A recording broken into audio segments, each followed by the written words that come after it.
the idea of like making money or monetizing your social media, especially for business owners, not influencers. Gotcha. Right? It's Gotcha. not about influencer and getting the next brand deal. And no, like if you're a business owner and you want to make money through content, you want to monetize your content, you really need to understand that it is all about starting conversations with people. So you need to take the signals that people are giving you, and that's a like, a comment, a profile view, a follow, a new connection. Those are signals that you are resonating with those people, and you need to take advantage of it. You need to start the conversations. Driven by purpose, fueled by passion. My words got power, my thoughts have action. Motivation, stay gracious.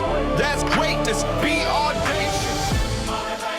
Be audacious. Greetings and salutations. Welcome to the Audacious Living Podcast, where our ongoing goal is to help you live your best audacious life ever. I'm totally thrilled to have you here with us, and I appreciate you taking time out of your day to join us as we share insights that can help you take bold steps in your life. Now, we all know how much we love analogies here on the podcast. So let's kick things off with a delicious cooking analogy that really captures today's discussion. And we're talking about creating video and how creating video content specifically is like preparing a mouth-watering dish. Just as a chef uses fresh, genuine ingredients, you need to be yourself on video. Reading a script, that's like, artificial flavors. It might look appealing, but it lacks true richness. And in the same way that chef perfects a recipe over time, posting regularly builds connections and increases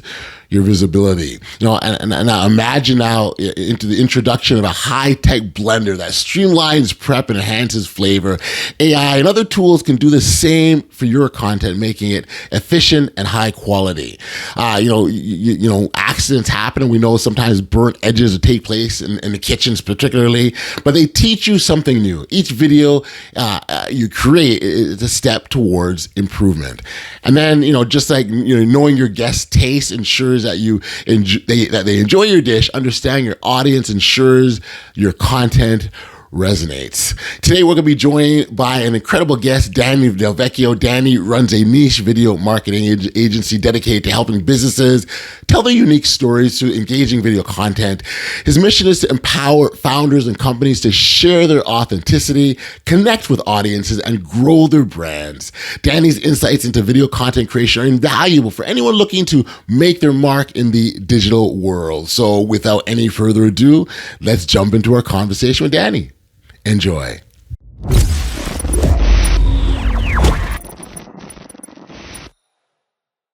Hey, Danny, thank you for joining me here today on the Audacious Living Podcast. I appreciate you for taking the time to do this. I appreciate you having me. Thank you. Yeah, no, this is great to be able to kind of engage in dialogues, with the goal of trying to help other people. And sometimes it's through our personal stories and things that we've experienced or gone through that can encourage other people. We talk about this audaciousness and how we encourage this best audacious life, right? And sometimes that thing that can encourage people to take their own step for themselves is what someone else had gone through and what they experienced and how they overcame and how they got past. And so that's what it really is all about here, what we try and encourage. I think your story is a really cool one because you took bold action by stepping into the digital world, right? You left your corporate career, left that behind, and said you want to do something different, something fun, something that you're passionate about, and here you are. You're the Mr. Video guy, right? Like you're helping people and companies and organizations, make their mark in the digital space, so to speak. And so I think that's certainly a cool story. And so maybe as a starting point, for those that don't know you or not familiar with what you do, talk about the work that you do, what you're doing now, and what's got you to the point that we're at today. Yeah. Absolutely. So I run a very niche video marketing agency that specializes in working with founders and companies and really just to help them tell their stories on video, right?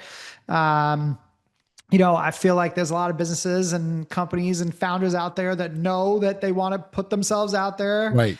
But there's a lot of things that hold them back from doing it, right? And video is hard, right? It's hard because some people are not comfortable on camera. It's hard because most business owners they have a business to run and they just don't have a lot of time to do it. And if you are brand new to creating video content, it can be very time consuming. Totally. Um, and then lastly, you know, they just don't really know what to do. Right. 'Cause there's just a lot that goes into making a video, right? And getting it out online. It's like, well, do I use my phone? Do I post it on Instagram? Do I post it on Facebook, YouTube, TikTok, LinkedIn? Like, how do I get captions? Like, Right. there's just like a lot that goes into it. And, people just kind of look at that and say, it's overwhelming. And I just choose Yeah. not to do it instead. And it's never what I thought I was going to be doing, by the way. It never is it? It never is. No, never. I mean, I started coaching business in 2022 because I was trying to, like you said, kind of get out of the corporate life and start to, build a little side business. And, when I was coaching people, I was coaching them on two things that I was good at. Number one was sales. Okay. But I have a 20-year background in sales. I was a sales rep, a sales manager, sales director, sales trainer. And then the other thing I was coaching people on was social media. And the way that I learned social media was by doing exactly what we're doing now, podcasting, right? So I started a podcast. This is back in 2015. Okay. Okay. Okay. And I learned that when you start a podcast, there's only two ways to get people to listen to it. Number one is to pay to play, or Yes. number two is to promote it organically, right? And Right. mainly like promote it on social media. So that's kind of where the whole social media thing came in. And I got pretty good at it because that first podcast, I ended up getting 500,000 listeners or downloads or Yeah. whatever that number is, right? Right. We had 500,000 people on that podcast and, all promoting it organically through social media. So when I was working, when I started this coaching business, Mm-hmm.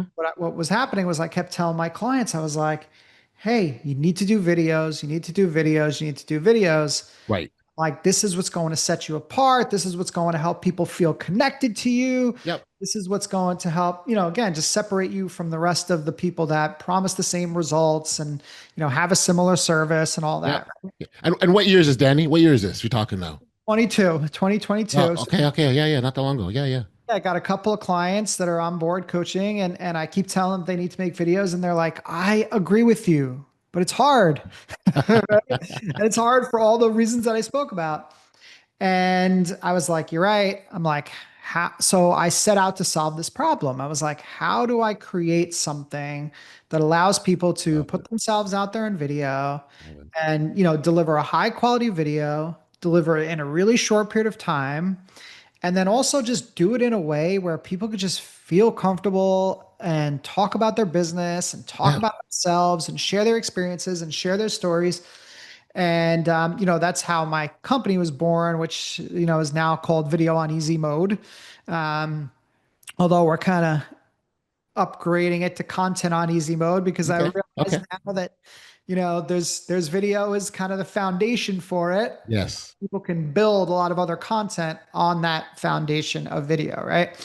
But yeah, that's how it was born. And I just started, bringing people into a virtual studio, very similar to like what we're doing now, and just asking them questions about their business and, learning about what they do and doing a bunch of research about like, what's working in their industry and what questions people have, and what people are paying attention to.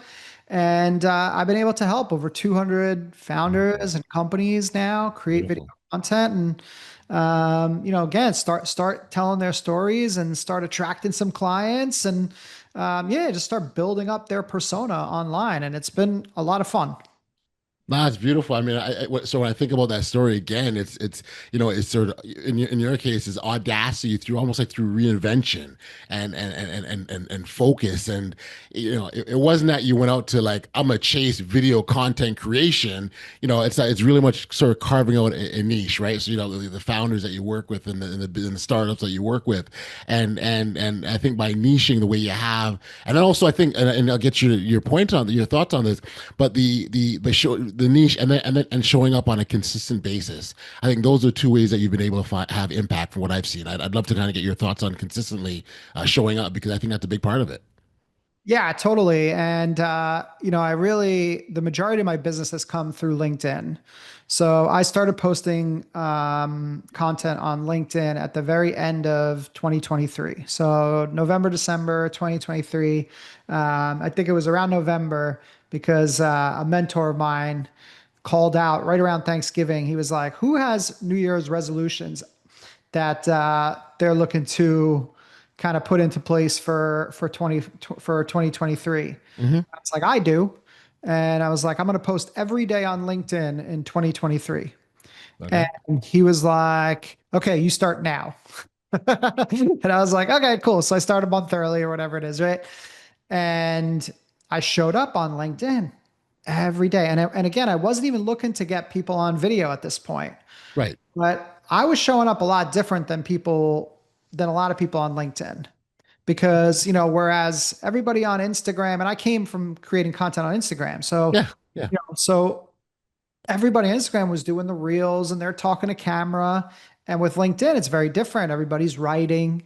They're not doing a lot of video content. Right. Right. So I show up and, just doing video content and all the time.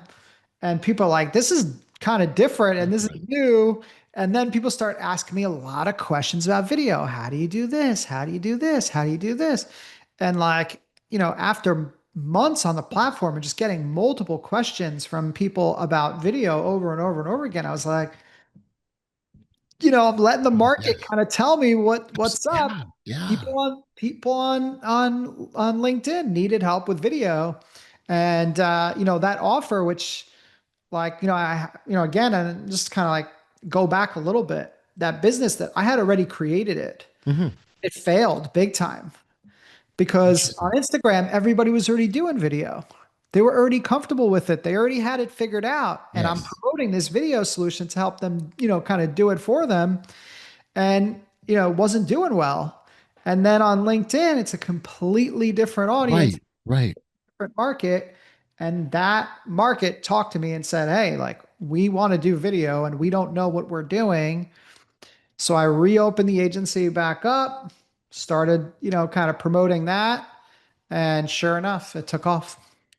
It's so crazy when I'm hearing you talk about something that you think failed, right? Like it was a failed coaching venture, or it didn't work the way you wanted it to, and it's my perspective on failure is always now fail. I don't know if you heard the fail is an acronym, first attempt in learning. That's an acronym for fail. I've heard that, yes. But what I find really fascinating. So if you start something for the very first time, you've never done it before, right? Chances are you're going to suck. Chances, right? Of course. But you might nail it, but you might suck at it. But if you follow this through, if you try something that doesn't work out, you now know what doesn't work. You picked up some lessons. You figured out some things that you shouldn't do next time, and you might even figure out exactly how to do it right the next time. Right. And so even in our failures, I think there's some incredible lessons about just resiliency that exist. Totally. I agree. And, this is something that I tell everybody who is making videos like very early on, like when they're just getting started. Typically what happens is they look at somebody's videos, right? So let's just use Hormozy as an example, because everybody kind of knows Hormozy, big entrepreneur, Yep. influencer, does a lot of videos, right? So people are like, okay, Hormozy's my favorite video creator. So I'm going to try to get my videos to kind of be like his, right? And then when they try it and it's their first, second, third time or whatever, and it doesn't come out like anywhere close to Hormozy, they are upset because they're comparing their video to his. Right, But the right. problem is that Hormozy's done 5,000, maybe 10,000 videos, and you've done one, two, or three, right? Right. So like, this is the problem: is that it's not an apples to apples comparison. So I will tell people that go back and find your favorite creator and go and look at their first video Yes. and compare your first video to that person, because this way people start to give themselves like a little bit of grace, Of course. like, because again, chances are, like you said, in the beginning, like you're going to suck at it. And I go back and I've shared my first video many times, like to go back just to Yep. make people feel good about it. Like, hey, like this was my first video. Like Yep. I wasn't great at this either. Right. It- Right. so like, I completely agree. It's failure is, again, it's learning, it's adapting. And Yes. again, and over the time, like, have I adapted this service and made it better? Yeah, absolutely. I mean, a year ago, I had like a really horrible process for revisions and like people Yes. need revisions. Um, and I didn't have like a standardized procedure for it. So some people would email me and some people would message me on LinkedIn and some people would text me. And then I would forget to tell the editors that I needed the revisions. And then the client would come back to me and they'd be like, hey, Danny, what's going on with those revisions? And I'd be like, oh, shoot. Man. And I'd have to go back Yep. and the editors would be Yep. like, can you get this done in 24 hours so we can get Right. the, Right. so then I had to build in a process for that. And, luckily I had somebody that came in and helped me solve that problem that I was having. And that that's a big headache off of my back nowadays. Sure. I don't have to do it because now people can go in and request the revisions right through my portal and it goes right to the editors. It doesn't even need my involvement in it. So it takes a lot of work off my plate. Of course.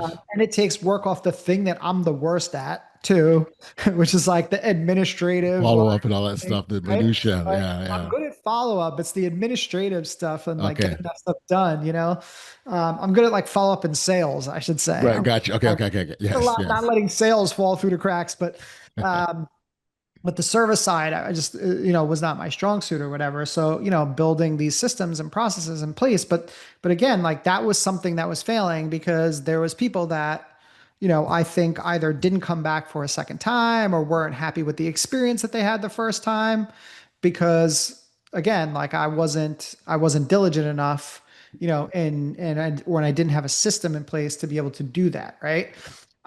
So again, then you go and you fix it. Right. And it's the same thing. Like I said, right now, I'm kind of in an evolution of my business where it's going from not just video, but also like getting into more about content and how to for people to start to capitalize on this content. Because there's a lot of people, I've noticed this, there's a lot of people that are putting out good content, Yep. but they're not getting any return on it. Right. So it's like, well, hold on a second. I have a 20-year sales background and I've built an entire business on putting out content and like, and capitalizing on it myself. So it's like, now I'm starting to build some of that into what it is that I do. So now not only am I able to help people create the content and get it done faster and easier and make it more comfortable for them, but like now I have a process to help and teach them how to start turning it into business. Right. So this is where things evolve and things get better. And like, last year video content on LinkedIn was skyrocketing because they were doing like they had a lot of focus on it. Yep. And this year, not so much. It's taken a little bit of a nosedive. Interesting. So my business has had to adjust to that. Right. Yes. So, again, there's just a lot that, goes on in the market and you have to be willing and you have to be adaptable and audacious to keep going. Because a lot of times, it's hard to keep going because you see these big ups and downs. Sure. Get to these down points and you're just like, oh my God, let me give up and let me try something different or whatever. So yeah. So I think you use a great word. You said evolution, right? Because it's an ongoing evolution, a process of change. Yeah, what you did yesterday was fantastic. What you do tomorrow is more important because it's part of the evolutionary process. So I think that's a strong point. The other thing that you mentioned earlier, I want to touch on, I think is really funny, actually, personally, because you think of the even the online space and video creation.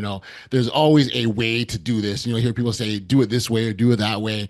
But what I find really interesting is that it's not that anything and everything goes, but it sort of feels like that a little bit at times where it's like create, but the key is you got to create what works for you and your voice, right? And so you see someone else making something and I want to do that, let's do that, and it doesn't work. Well, maybe it's not your voice, maybe it's not your style. So a bit of understanding that, but I sort of feel at times that anything you throw out there will work. There'll be an audience for, and maybe it's not LinkedIn, maybe it's another platform, whatever. But it's really important to understand you've got to create at the end of the day what's authentically meant for you.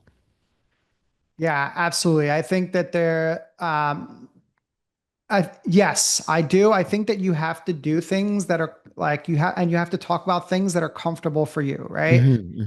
Because if again, like, would I be a good content creator if somebody told me to start creating content about life insurance? Like, no, I don't. I know nothing about it. You know what I mean? Right. Like, Right. very little about it. I not enough to feel good about what I'm putting out there. So like, I think that there's some element of that. Like, you have to be able to feel comfortable enough Hmm. about your topic or Yep. your expertise to be successful in like putting out content on it. Now, on the other side of it, like, yeah, it's important for you, right? But it's equally important that the content that if you want to get business from it, it's Hmm. equally important that the content that you're putting out there is relevant to the people that are Got you. you're trying to do business with, right? Yep. So like, you have to, you have to kind of understand that delicate balance too. Hmm. Hmm. So to me, the best way to create content is to take it from your clients and like what those clients are asking you. What questions are they asking you? What problems do they have? Um, my kind of entire ideation process is me recording all of my client calls Okay. Okay. and then extracting the ideas from those client calls. And like, now, we've got like Fathom, which is like a recording Yep. solution. We've got, all these recording solutions that connect to Zoom, right? And they do Yes. some really cool stuff and gives you transcripts Yep. that you can use. And then, with all the other stuff out there, there's AIs and stuff. Now you can actually take that transcript from that client meeting or that sales call or whatever, and you can plug it into AI and you could tell AI who your audience is and like what from this conversation would be a relevant information for my audience, right? Yeah.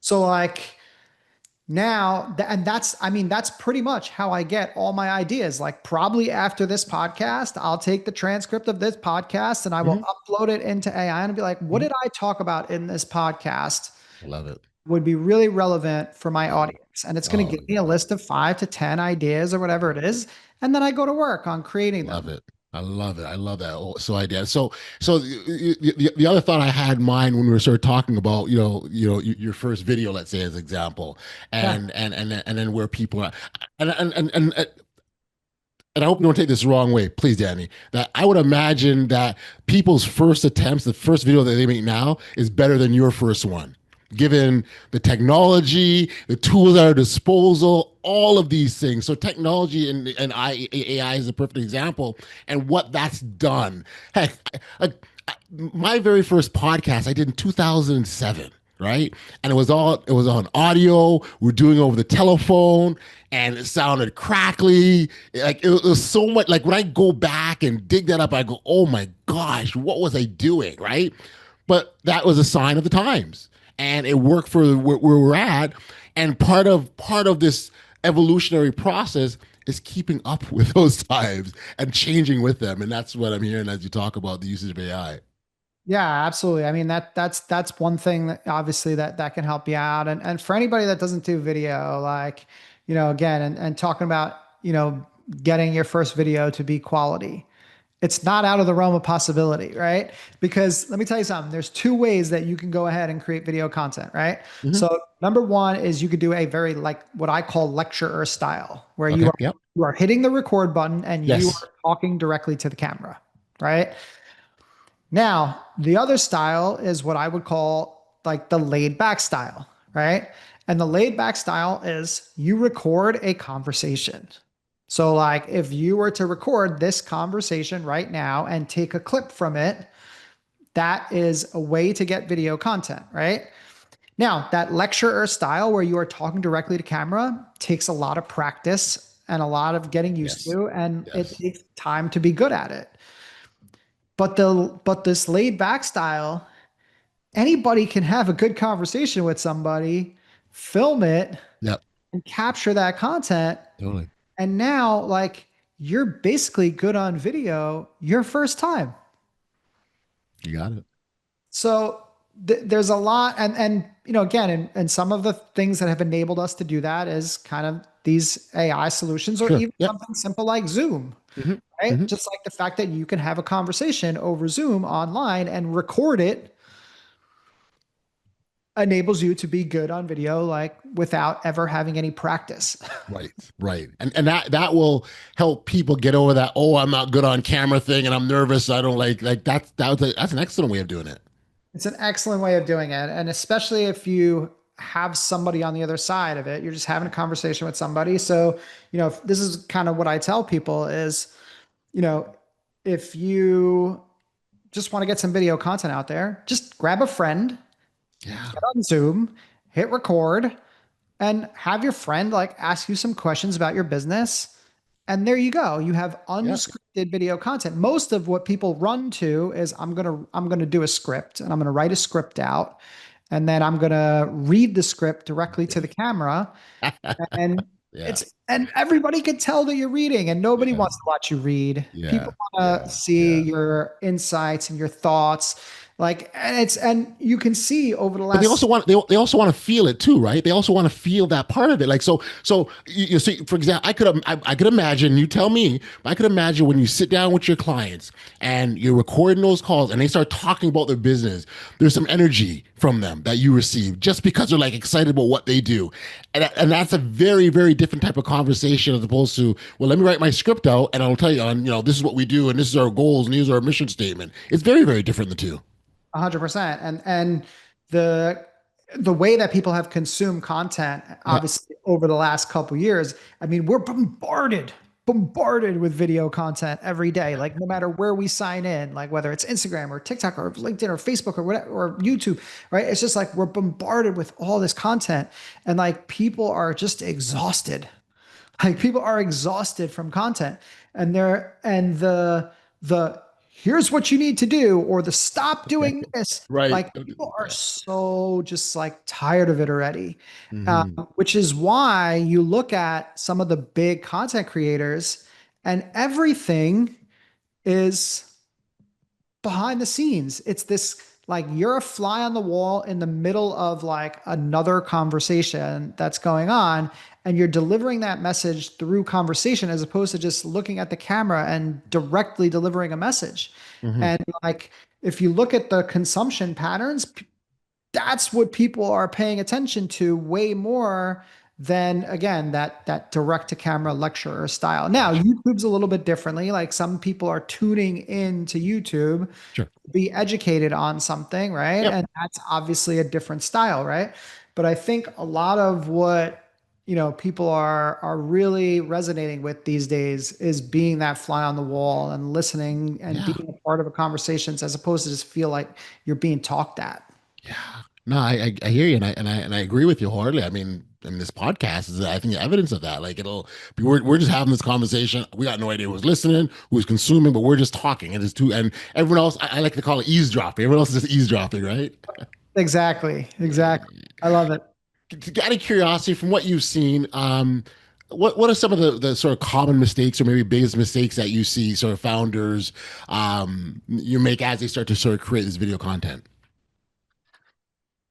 So I would say, well, number one is like reading a script. Gotcha. Okay. Yep. I think that's the number one mistake that people make is that they decide like, hey, I'm going to do video content because I want people to feel deeper connection to me. That's the whole purpose behind it, Mm. is for people to feel that deeper connection with you. And the second that you read a script, especially if the script was written by AI, that makes it even worse. Like that automatically is going to like it does not serve the purpose of what you are trying to accomplish, right? People would way rather hear you mess up, Yes. get your authentic thoughts, Yes. have you read a perfect script using a teleprompter, Yes. right? So I think that's number one. I think the other thing is people give way too much context. Okay. Okay. Right?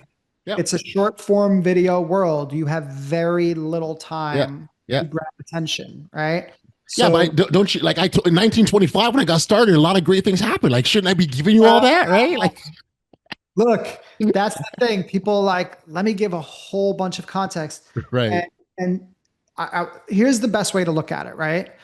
Is you don't look at it like a movie, right? Let's look Right. at a movie has a beginning and there's like some build up and then it Hmm. starts to build up into the middle and into the middle. And then at the end, you have the big climax ending of the movie, Sure. right? Sure. A social media video needs to be the opposite of of a movie, right? You want to give them the big thing right Yeah. up front so Yep. that they are like, yes, I want to see more. And then you talk about how you got to that big thing, right? So it's just kind of like, people talk about hooks all the Sure. time, right? Yes. A hook is very important. It's huge. It's critical, right? You only have a very few seconds to go and capture the attention of the audience. That's it. You only have a few seconds, right? Yep. So don't waste it with a lot of context. Get right Mm, into it. mm. And, anything that is not 100% necessary, Yeah. move it. Got you. Got you. Got you. You mentioned earlier helping over 200 founders in this space. Is there a success story that blows your mind when you think about it now? Like one who just really stands, you don't have to give names or anything, but kind of, a story that was like, wow, we made a big difference helping these people. Yeah, there's obviously a whole bunch, but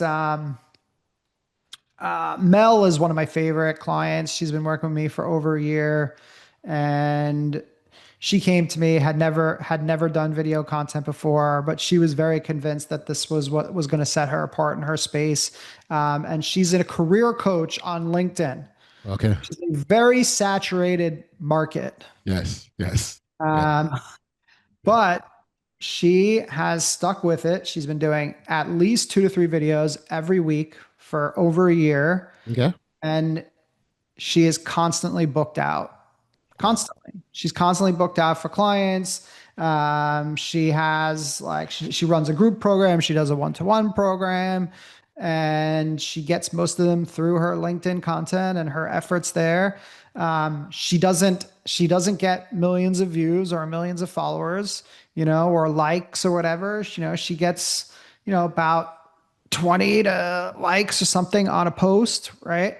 But she's speaking directly to the job seekers that she's looking to find. Hmm. She speaks directly to some of the pains that they're feeling, whereas they don't feel appreciated at working at some of these big tech companies, Yep. or, they've been passed over for promotions or whatever it is. Like, she just does a really good job of getting to the core of like what her clients are feeling. And she's just improved immensely, like from Beautiful. when we started. She's very natural. She's always been very natural because that's just her approach and her Right. personality. Right. But yeah, like as far as like somebody who has built their entire business on video, like myself, like I would probably say it's Mel. Yeah, amazing, amazing. Yeah, you touched on a point I think is an interesting one, at least to talk about a little bit about, and that's the metric side of things, right? So you put a video out, you're not seeing the likes, you're not seeing the views, and I think that as helpful as that can be, that can also be very very discouraging for people too. And but one of the main reasons that people go, "Oh, this isn't working, I'll give up." How do you kind of overcome that? Yeah, so there you need to understand that there's a couple things that are really important to understand going into it, right? Number one is going into it, you need to understand that the results are going to take time. This is something that you've never done before, right? This is something that your audience is not used to from you before, right? That's for people that are already putting out content, right? There's a Right, lot of people right, that haven't even really been putting out content yet, right? So like, this is not a press the easy button, like press the record button, hit post, and a bunch of people are going to show up like with their wallets out, ready to give you money. Like, right. there's like, you have to understand that every single video is helping you to get to where you want to go and helping you to build that deeper connection and helping you to showcase your expertise and helping, showcase and like to people that you could potentially get results from them, or for them, excuse me. But it's going to take some time to do that. So like, that's really important to know going in. Like anyone that looks at it and says like, hey, this is my silver bullet, like Hmm. this is going to be what's going to put me over, and they don't go into it with the right expectations, will ultimately be disappointed. The other thing is Gotcha. like, you have to understand that there are ways to accelerate those results. Hmm. And that, again, it's not just putting the content out into the world. You need to have systems to go out and capitalize on the content. So, like every single person that goes and visits your profile, are you sending them a message and saying, hey, I noticed that you stopped by my profile. Was there any particular reason why you stopped by? Right. Or somebody interacts with your content. They either comment or like, and you say, hey, I noticed that you've been sharing some love in my content. I really do appreciate it. You know, hey, is there anything in particular that you might be struggling with? Maybe I can make some content around it. And you've obviously, you're a supporter of mine, so your feedback would be greatly Sure. appreciated. Sure. Right? So now you're just kind of starting conversations. That's what it's all about, right? That's what, the idea of like making money or monetizing your social media, especially for business owners, not influencers. Gotcha. Right? It's Gotcha. not about influencer and getting the next brand deal. And no, like if you're a business owner and you want to make money through content, you want to monetize your content, you really need to understand that it is all about starting conversations with people. So you need to take the signals that people are giving you, and that's a like, a comment, a profile view, a follow, a new connection. Those are signals that you are resonating with those people and you need to take advantage of it. You need to start the conversations. Some of those conversations, probably most of them, are going to go nowhere, right? Right. But many of those conversations are going to lead people to a place where they say, hey, you know what? I could potentially really want to work with you. And that's the idea. Like, so it's, if there's anything going in, it's again, kind of just understanding those expectations, Yep. Yep. uh, and then also having a plan for like a strategy for the content, make sure that you're talking to the right people. And then obviously going out and executing on that plan that you've built for yourself. I do appreciate, and you say this is sort of part of it, I guess, it's part of your mission state would be making it simple for people, right? And even the manner in which you've explained it is just a very simplified process, right? And I think process is key in all this, that you have some kind of framework or something that you use to help, and then you it's almost like you make a cookie cutter approach, recognizing that if there's a time to change because evolution says you change, you incorporate that too. But having a process, I think, is really really key in all this too. Yeah, absolutely. You will be a lot more effective if you know exactly what to do versus like every single type of situation that comes in, Yeah. you're trying to figure it out, right?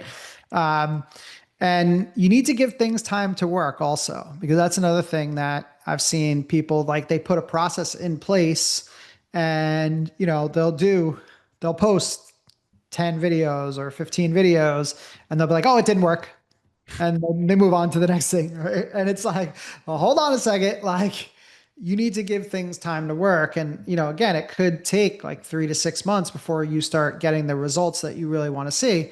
um, but you need to obviously listen to what people are saying, like pay Yes. attention to how people are reacting. Hmm. Look at the content, like what did really well for you, what Right. what made Right. people start to raise their hand, or what made people throw up those signals. What did people not react to at all, right? Because then it's like, hey, maybe I delivered it wrong, or maybe I could have delivered this message in a better way. Maybe it was like a little too complicated, or maybe maybe this topic just isn't something that people resonate with right now, right? Mm. Mm. So I think that a lot of it is about again, just being audacious in like actually looking at and stepping back and analyzing what's working, what's not working, and like being able to go back and like see the patterns Yep. and and and react in the right way to them. Got you. So for that entrepreneur founder individual that's out there that's going, I'm afraid of putting myself out there, because that's, you've probably hear that a lot. Put myself. I don't want to put myself out there. What's the one piece of advice you have for them? That the risk of not putting yourself out there is worse than the risk of doing it. The people who are winning in today's economy, we are in the creator economy, are the ones that are putting themselves out there, right? Yep. People have a choice on who they want to work with. They have choice. And like, we'll use career coach again as an example. That was a good example that I gave before. Yep. There are hundreds and thousands of career Awesome. coaches out Awesome. there on LinkedIn, right? And which one is somebody going to choose? The person that they see every day and they hear their voice, they see their face, they get their insights, or are they going to choose you, who just reaches out to them with like a random message and then like they've never heard of you, they've never seen you before, right? Right. Right. So I would look at the risk of not putting yourself out there is way greater than the risk of actually putting yourself out there. Makes sense. It makes sense. And I think people can relate to that. Like, it's like, you think about it. Well, if you're an entrepreneur, you're in business, you've already put yourself out there, right? This is just another level. Like, this is kind of what you've come up with this idea. This is your brainchild. You wanted to bring it to the world. So, video is just an extension of what you've already done. And so All right. that's how I'd see it. Hey, I like to do rapid fire questions. You want to do a few? If I throw your way first, it comes to mind. Yeah, yeah, yeah, yeah. Okay. Well, what's better for video? LinkedIn or Instagram? It all depends on where your audience is. Yeah, I love it. If you're selling to homeschool moms, then you should be on Instagram. If you're selling to B2B tech companies, then you should be on LinkedIn. Got you. What do you prefer, short form or long form videos? Short. Yeah. Yeah, we're in a short form economy. We're in creator economy. People have very low attention spans. Short form video that's what's going to get you noticed. Got you. Favorite video editing tool? Oh, CapCut, easy. But I don't do much video editing. I have a team that does Yep. most of it, but like for any beginner, CapCut is the easiest and most efficient, and like gives you the most options of any of the tools out there. And get the paid version. I think it's like $10 a month. It's well worth it. Got you. What would be the worst video advice you've ever heard? Read a script. I like that. I like that. Well, maybe the title of this episode will be "Don't Read the Script." No scripts ever. Who inspires you in the video content space? So the big one is a friend of mine named Travis Brown. He's the person that got me started. I talked about earlier about, comparing yourself to other people who are doing video content. Like that was the guy that I was chasing. Like I was trying to be like Travis Brown. So he doesn't do he doesn't do many videos anymore these days because he's too busy coaching people on how to make them. Nice. But if you go back and watch some of his videos, Travis Brown, one of my favorites. And like, for LinkedIn right now, some of the people that are doing really well with video content on LinkedIn is Alex Sheridan, Lewis Butterfield, now Sheen Chen. These people are doing really well when it comes to video content. Has a video you've ever done flopped, and what'd you learn from it? Oh, always. Yeah. Just keep putting them out. Yeah. Right. That's it. Like content flops, right? Like, and sometimes it's hard to explain why a certain post flopped. Yeah. And it could just be the timing. It could just be a bad hook or whatever. So anytime a piece of content flops, redo it with a different hook and see if that makes any difference. Okay.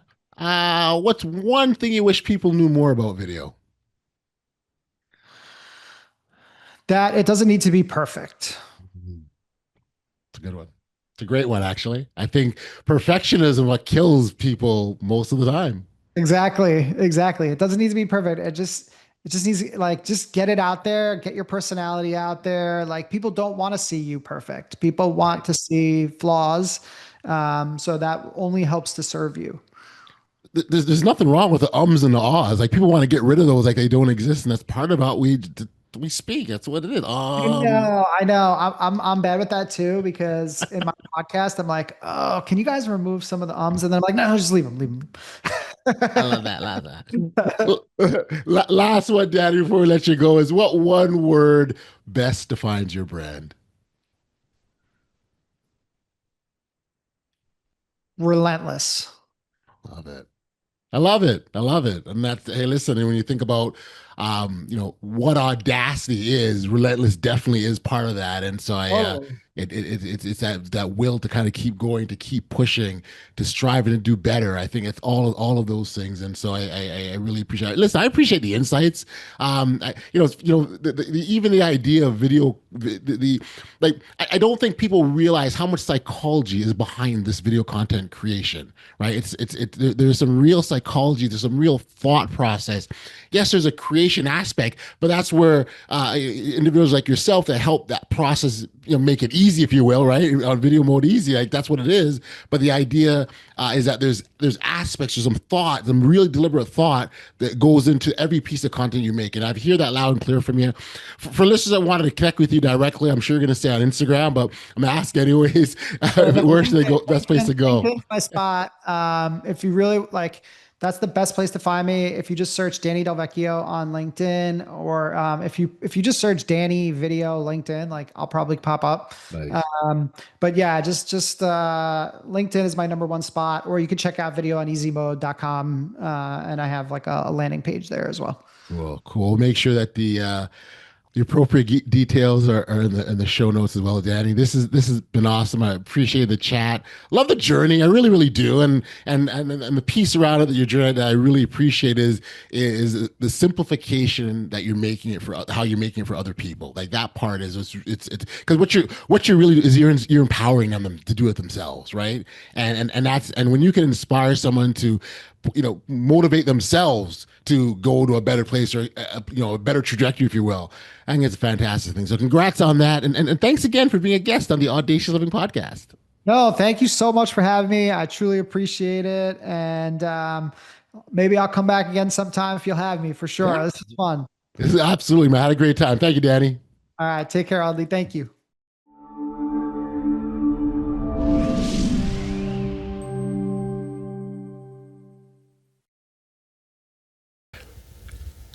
Back we're here on the podcast, and what a fun interview with Danny. Really fantastic conversation. So appreciate him being here. When I think about all the things that he had to share, one point that stood out was his emphasis on authenticity. Being true to yourself rather than relying on scripted content. We joked about calling it no scripts, right? But that really can completely transform the way you connect with your audience. Your unique voice is what truly matters in today's crowded digital space. I also loved hearing Danny's journey from the corporate world to building a thriving video marketing agency. His passion for helping others overcome their fear of being on camera is inspiring. And it's really a powerful reminder that sharing your authentic self can make a real impact. I would encourage you to connect with Danny directly. His contact details are in the show notes below. He also offers some great resources for enhancing your video content creation. So certainly don't miss out on a chance to connect with him to take advantage of some of those. To kind of bring it back to our cooking analogy, creating great content, like cooking a great dish, takes time, practice, and a willingness to experiment. Embrace your authenticity, keep cooking up that content, and don't fear the occasional burnt edge. It's all part of the journey. Thank you for tuning in to the Audacious Living Podcast. If you've enjoyed today's episode, please take a moment to like, follow, subscribe, and share if you haven't already done so. Of course, your support helps us grow and inspire more people to live audaciously. Until next time, keep cooking up your dreams, living boldly, stay safe, be kind, show love to one another, and be audacious. Driven by purpose, fueled by passion. My words got power, my thoughts have action. Motivation, stay gracious. That's greatness. Be audacious.